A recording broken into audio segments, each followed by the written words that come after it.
Today I am going to show something very interesting in my terrace. Look at the terrace of my house. I have grown bhog phool. That white color flower is bhog phool. Very interesting, right? I have harvested all the bhog phool from my terrace, freshly harvested, and I have mixed rice powder, jeera powder, dhania powder, chilli, and garlic as well as onion.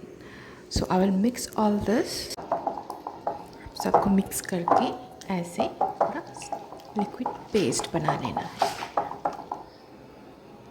This is the consistency.